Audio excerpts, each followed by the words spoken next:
विधानसभा के भीतर बजट भाषण पर बोलने के लिए अखिलेश यादव जब खड़े हुए तो यूपी के एक एक कोने का नाम गिनाने लगे। कहां-कहां सरकार ने क्या क्या किया है और सपा सरकार में क्या क्या हुआ था, सब कुछ तहसील वाइज बताने लगे। ऐसा लग रहा था जैसे अखिलेश यादव से बेहतर उत्तर प्रदेश को कोई जानता ही नहीं है। लहसुन से लेकर लॉइन सफारी, हवाई अड्डे से लेकर बस अड्डे तक, नदी, अस्पताल, स्कूल, सब पर खूब बोले। अपने 1.5 घंटे से ज्यादा के भाषण में अखिलेश यादव ऐसे ऐसे तथ्य रख रहे थे कि विधानसभा स्पीकर को भी कहना पड़ गया कि उनको सब मालूम है, उनको बोलने दीजिए। उसको जमीन पर कैसे उतारेंगे? जमीन पर कैसे उतारेंगे? जमीन के साथ साथ पर विधानसभा के मंच में अंतर ही नहीं दिखाई देता। विधानसभा में हवा हवाई आरोप और भाषणबाजी बिल्कुल नहीं चलते। आप जो कह रहे हैं उसका सबूत, उसका डेटा आपके पास होना चाहिए। और अखिलेश यादव डाटा नहीं, पूरी गठरी भर डॉक्यूमेंट विधानसभा लेकर पहुंचे थे। सरकार ने कहां-कहां कमियां छोड़ दी, सबको अलग अलग भागों में बांटकर चरण वाइज सरकार को चिताया और बताया कि कैसे उनकी नजर में बीजेपी सरकार का बजट केवल और केवल बंटवारे वाला बजट है। अखिलेश खड़े हुए तो कानून व्यवस्था के आंकड़े रखे, बीजेपी के लोक संकल्प पत्र पर बोले। अयोध्या वाले एयरपोर्ट, नेपाल से चलाई गई बस, पाकिस्तान तक मार करने वाली बीजेपी की तोप, बीजेपी के 20 करोड़ पेड़, इत्र पार्क, लॉयन सफारी, सैनिक स्कूल, बस अड्डे, हवाई अड्डे, टमाटर, लहसुन, प्याज, गरीब, मजदूर, यहाँ तक कि गोबर तक पर भी बोले। अखिलेश योगी के सामने केवल 5 मीटर की दूरी पर खड़े हुए थे और योगी से पूछ रहे थे कि वैसे तो आप बहुत सख्त हैं, लेकिन अयोध्या के एयरपोर्ट की ली गई जमीन का सही मुआवजा किसानों को नहीं दिलवा पाए। योगी आदित्यनाथ न जाने किन अधिकारियों के चक्कर में फंस गए हैं। वैसे तो आप बहुत सख्त हो, लेकिन बताओ किसानों के लिए सख्ती नहीं है। आप सख्त रेट बढ़ाने कौन रोक रहा है और अयोध्या के लिए कौन मना कर देगा? आप 6 गुना दीजिए सख्त रेट बढ़ा करके। आपको अगर 2 दिन में जमीन न मिल जाए तो कहिएगा। वो अलग बात है कि कुछ रजिस्ट्रियों में हेराफेरी हुई, जैसे कार्रवाई आपने गाजियाबाद में की है, आप अयोध्या में भी वही कार्रवाई कर दीजिए। मुझे उम्मीद है कि कार्रवाई होगी ऐसी अधिकारियों के खिलाफ। बजट पेश करते समय सुरेश खन्ना ने एक शायरी कही थी। अखिलेश यादव ने ऐसी महीन तैयारी की थी कि उस शायरी का भी जवाब बनाकर लाए थे। सदन में जब अखिलेश ने जवाब दिया तो सुरेश खन्ना को खड़े होकर कहना पड़ गया कि ये तो मेरी शायरी का पोस्टमार्टम है। अखिलेश बोले, हाँ, कोशिश की है जवाब देने की। जब तक अमन और चैन नहीं आता, काम हमारा है नफरत की खिलाफत करना। मेरी पीढ़ी को एक मशाल बन के चलना है, जिसका फर्ज है इंसानियत की राह रोशन करना। तो हमारी लाइनों का पोस्टमार्टम कर दिया। हम तो सोच रहे थे, हम तो ये सोच रहे थे, मैं यही चाहता था। हम ये सोच रहे थे कि आप कोई नया सुनाएंगे। नहीं, आपने जो पढ़ा था वही मैंने कुछ उसका जवाब बनाया था। ये मेरी गलती नहीं, अगर आप दूसरा पढ़ते तो जवाब दूसरा होता। ये जवाब नहीं है तो पोस्टमार्टम है उसका। मैं अध्यक्ष महोदय धन्यवाद देता हूं कि वो बात समझ गए कि उन्हीं की लाइनों का जवाब ये था। एक के बाद एक तथ्यों से बीजेपी पर भारी पड़ रहे अखिलेश यादव को मौका मिल रहा था तो डायरेक्ट हमले से भी नहीं चूक रहे थे। एक किताब लेकर आए थे जिसमें योगी आदित्यनाथ के बारे में हेडलाइन छपी थी। अखिलेश ने अपने सामने बैठे योगी से बातों बातों में मजे लिए। हम तो आपको योगी समझ रहे थे, मॉन्क कौन लिख दिया आपको? बात घूम फिरकर चाचा पर आ गई। भले ही चाचा शिवपाल योगी की तारीफ करते हों, लेकिन अखिलेश यादव ने उनकी सरकार में सिंचाई मंत्री रहे शिवपाल की भरे सदन में तारीफ करने में कहीं भी चूक नहीं की। कि उस समय के सिंचाई मंत्री जी, जो न केवल मेरे चाचा हैं, नेता सदन भी मुस्कुरा रहे हैं। बात सिंचाई की हो रही थी तो बात रिवर फ्रंट पर भी आई। अखिलेश ने बताया कि Gomti river front Sabarmati river front से 100 गुना अच्छा है, लेकिन नेता सदन ने सीबीआई और ईडी न जाने कहां उसे फंसा दिया है। उसको नेता सदन ने पता नहीं कहां पहुंचा दिया, सीबीआई, ईडी और जाने कहां। लेकिन मैं आपसे कहता हूं, इससे बेहतर अगर कहीं आपको रिवर फ्रंट मिल जाए तो बता देना मुझे आप।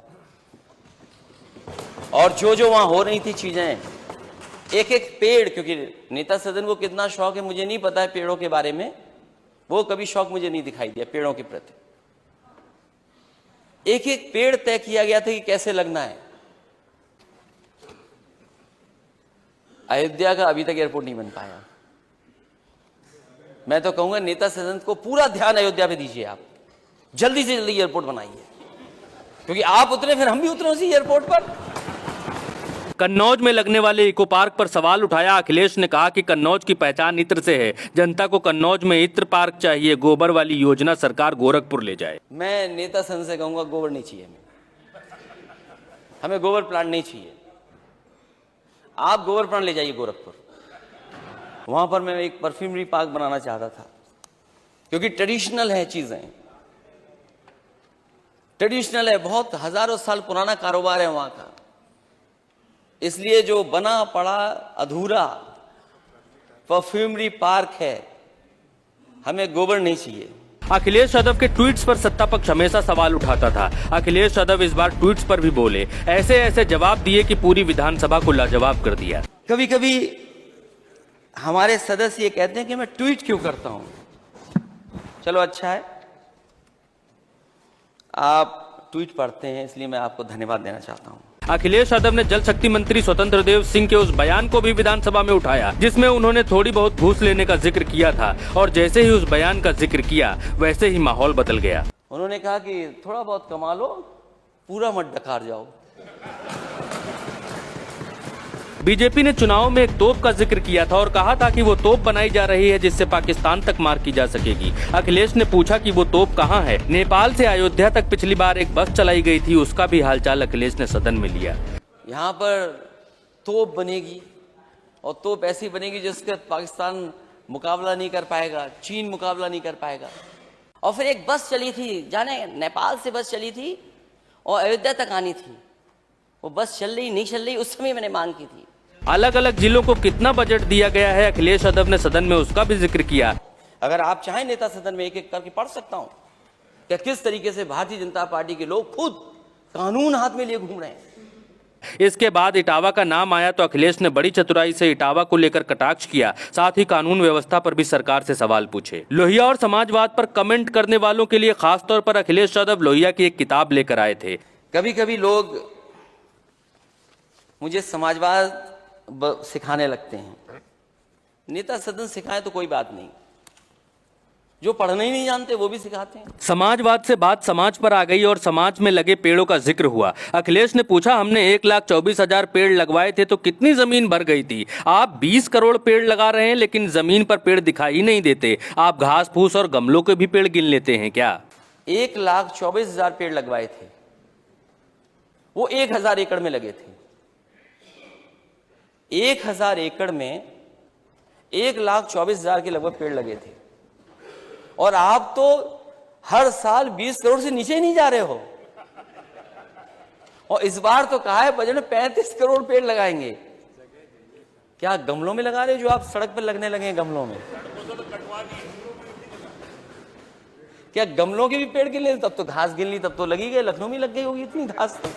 सैनिक स्कूलों पर भी अखिलेश ने सवाल उठाया और राष्ट्रवाद की बीजेपी की परिभाषा को घेरे में लिया। बस अड्डे और बसों पर भी अखिलेश खूब जमकर बोले। मैं ये जानना चाहता हूं, 5 साल आप क्यों सोते रहे? आपने ये आलमबाग का बस स्टैंड ही नहीं देखा था।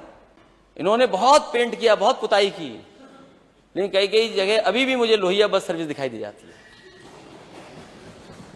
अब उन्हें तो छोड़ देना, उनमें पेंट मत लगाना। अब नई बस लेना, कुछ नया नाम ढूंढिएगा आप। बड़ी बड़ी बातों से होते हुए बात आलू प्याज और लहसुन पर भी आ गई। अब कह रहे हैं आप एमएसपी देंगे, आप आलू पर और एक और फसल पे कहा है, 2 फसलों पे कहा है आपने। माननीय वित्त मंत्री जी कह रहे होंगे आलू और प्याज टमाटर पे। टमाटर पे तो नहीं दे पाएंगे माननीय सदस्य, माननीय वित्त मंत्री जी टमाटर पे भी देंगे, बहुत खुशी की बात है। तो जो अध्यक्ष महोदय, मैं बधाई दूंगा सरकार को कि अगर किसानों को आलू की ये कीमत दे दें, और एक कदम आगे गए हैं कि टमाटर को भी देंगे और प्याज को भी देंगे, तो लहसुन को क्यों भूल जाते हो हमारे मैनपुरी के जिले का? अखिलेश ने लोहिया के लिखे हुए नारे भी विधानसभा में लगाए और चैलेंज दिया कि कौन कौन पिछड़ों के हक में ये नारा लगा सकता है। पूरी विधानसभा में सत्ता पक्ष की तरफ से इन नारों पर कोई नहीं बोला। इसलिए मैं कहता हूं कि हम तो नारा लगा सकते हैं इस बात का कि सोशलिस्टों ने बांधी गांठ, पिछड़े पावे 100 में 60। बताओ हमें सत्ता पक्ष के लोगों में से कितने लोग ये नारा लगा सकते हैं? और फिर समाजवादियों ने कभी नारा दिया होगा? हमने तो उन्हीं से सीखा, किताबों से सीखा, शिविरों में सीखा। जनेश्वर मिश्र जी से सीखा, और जनेश्वर मिश्र जी इसलिए सीखा कि हमारे पार्टी के बड़े नेता थे, और बड़े नेता थे इसीलिए मैंने, अगर नेताजी ने लोहिया पार्क बनाया था तो मैंने भी जनेश्वर मिश्र पार्क बनाया और बड़ा पार्क बनाया।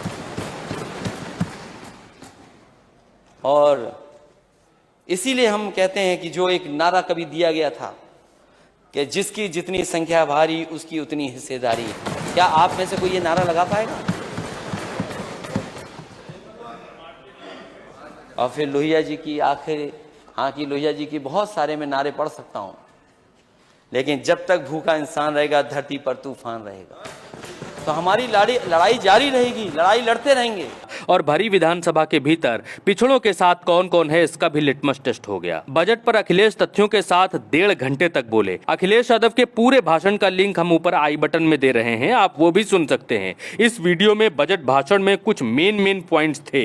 योगी आदित्यनाथ का इस पर जवाब भी आया है, वो भी हम आपको अगले वीडियो में बताएंगे। दोस्तों, वीडियो को अपनों में शेयर करिए और गोदी मीडिया से हमेशा होशियार रहिए, क्योंकि गोदी मीडिया आपके पक्ष की खबर कभी नहीं बताएगा। वो सिर्फ अपने मालिकों के हित में और अपने मालिकों को हीरो बनाने वाला गाना ही गाएगा। नमस्कार।